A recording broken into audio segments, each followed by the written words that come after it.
Olá, meus irmãos, a graça e a paz de nosso Senhor e Salvador Jesus Cristo habite em vós. Eu quero nesse momento chamar a sua atenção para nós lermos um texto da Bíblia que está escrito no livro de 1 João. Nós iremos ler o capítulo 2, do versículo 15 ao versículo 17, que diz assim: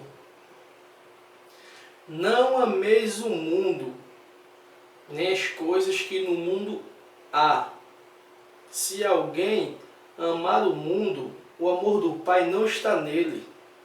Porque tudo o que há no mundo, a concupiscência da carne, a concupiscência dos olhos, a soberba da vida, não procede do Pai, mas procede do mundo. Ora, o mundo passa, bem como a sua concupiscência.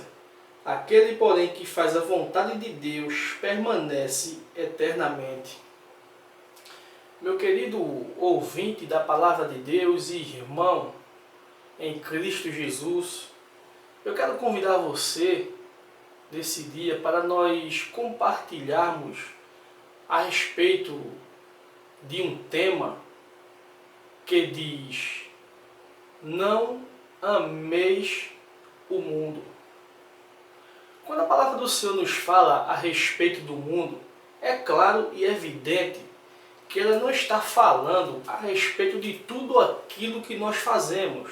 Mas a questão mundo que a Bíblia sustenta são os sistemas governamentais. Ou seja, ela mesmo aqui explica o que significa este mundo. Vamos ver no versículo 16, ele vai dizer o seguinte: porque tudo o que há no mundo, a concupiscência da carne. Opa, o que é concupiscência da carne? Meu querido, concupiscência é um desejo incontrolado de agir que o ser humano tem. Concupiscência é você desejar fortemente, sem controle, uma coisa. É isso. E o que o texto está dizendo, e o que o texto aqui está falando, é sobre a concupiscência da carne, ou seja, um desejo incontrolável que a carne tem de fazer aquilo que desagrada a Deus. É o sexo ilícito, é o cara que é alcoólatra, é o cara que vive nas gandaias da vida. É isso que o texto está dizendo, a concupiscência da carne. É aquele camarada que é usuário de drogas, que faz coisas para destruir o santuário de Deus, que é o corpo humano. Pois é isso que o texto está dizendo, a concupiscência da carne. É quando você tem aquele desejo incontrolável de fazer aquilo que a Bíblia proíbe. Mas o texto prossegue também falando a concupiscência dos olhos e a soberba da vida. Meu querido ouvinte da Palavra de Deus, você já imaginou o texto falando sobre a concupiscência dos olhos? Ou seja, você olhar de forma descontrolada, você não ter mais controle sobre o seu olhar. Por isso que a palavra do Senhor nos orienta: não ameis o mundo. Como que eu posso amar quando os nossos olhos desviam a nossa atenção de Deus? Como eu posso amar quando eu vejo aí a política brasileira enfrentando uma crise em termos de roubo e nós é quem pagamos a conta? Como eu vou amar o assassino da sua própria mãe ou do seu pai?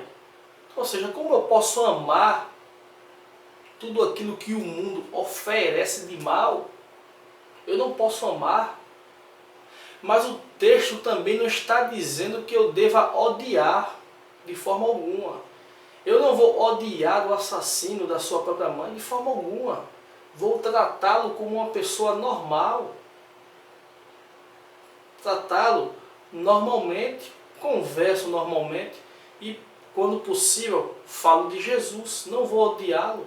Vou tentar de alguma forma trazer ele para o nosso convívio. Mostrar para ele que o ato que ele cometeu foi um ato gravíssimo. Não deveria ter acontecido, mas aconteceu. Mas que em Jesus há solução. Em Jesus há vida. E que Jesus quer salvar a sua alma. Pois é isso que nós devemos fazer. Eu tenho que mostrar Jesus a todas as pessoas que se encontram perdidas, amando mais ao mundo do que a Deus. Pessoas que entram pelo caminho da soberba da vida, como o texto continua falando.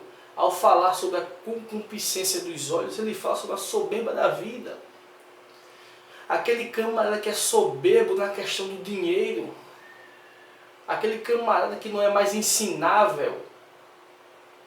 Aquele cara soberbo que quer ser aquilo que não é. Pois existem pessoas assim. Pessoas que dizem que amam a Deus, mas na verdade amam o dinheiro. Olha, o Deus que você serve não é aquele Deus que você diz que serve, mas sim aquele Deus que você se curva diante dele. Seja a droga, seja o dinheiro, seja qualquer coisa. O Deus verdadeiro seu é aquele que você se curva diante dele e não aquele que você diz que é. Você diz apenas na teoria, mas a prática é outra coisa totalmente diferente. Pois não devemos amar ao mundo, não devemos amar as coisas do mundo. Por quê? Porque o texto continua falando. Vamos lá no 17 para ver o que ele vai dizer. Ora, o mundo passa. O mundo passa. Bem como a sua concupiscência. O mundo e a concupiscência vão passar. São coisas passageiras. Pode estar aqui agora e amanhã não está. Mas o texto continua. Aquele, porém, que faz a vontade de Deus permanece eternamente. Meu querido ouvinte da palavra de Deus e irmão em Cristo Jesus, tudo nessa vida passa. Já dizia uma grande canção de um camarada chamado Lulu Santos, uma canção que traz uma mensagem interessante quando ele diz: nada do que foi será de novo do jeito que já foi um dia. Tudo passa, tudo sempre passará. E é verdade. E ele continua falando: a vida vem em ondas como o mar. Você já viu uma onda do mar que permanece para sempre? De forma alguma. O mar faz a onda, ao chegar na beira da praia, a onda se desmancha, ou seja, acaba, passou. Mesmo assim é a vida. A vida procede de igual modo. Tudo passa. Você vê uma menina bonita, jovem, atriz muitas vezes, lindas. Vamos usar uma linguagem que nós usamos aqui no Nordeste, tudo em cima. Mas um dia passa. Hoje ela está assim, amanhã não está mais. Hoje os homens desejam ela, amanhã não desejam mais. Tudo passa. A vida procede dessa forma. Mas o versículo continua dizendo, o versículo 17, mas aquele que faz a vontade de Deus permanece eternamente. Por quê?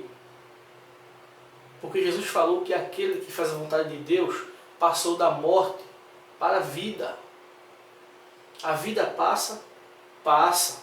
A vida passa, com certeza. Mas aquele que faz a vontade de Deus vai permanecer para sempre. Vai haver um grande dia onde o Senhor chamará eu e você para prestarmos conta de tudo aquilo que nós fizemos nessa terra. É como Jesus falou a parábola do rico insensato, louco. Essa noite pedirão a tua alma. O que tu tens preparado? Para quem será? Então, meu querido ouvinte da palavra de Deus, o que você tem preparado quando você partir para a eternidade? Para quem será? Você vive em função de quê? Qual é o seu objetivo? O que você tem feito para Deus? São perguntas que devem ficar em nossa mente, que nós jamais devemos esquecer. Vamos nos livrar das cobiças do mundo. Vamos nos livrar das cobiças dos olhos, da soberba da vida. Não vamos amar o mundo. Vamos amar e colocar o Senhor Jesus acima de qualquer coisa. Porque dessa forma, quando nós estivermos diante de Deus, iremos receber conforme aquilo que nós fizemos de bom nessa terra.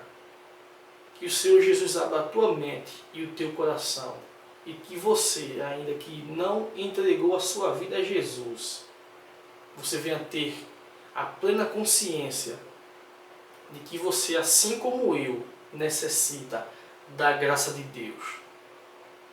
Que o Senhor te abençoe e te guarde hoje para todo sempre. Amém.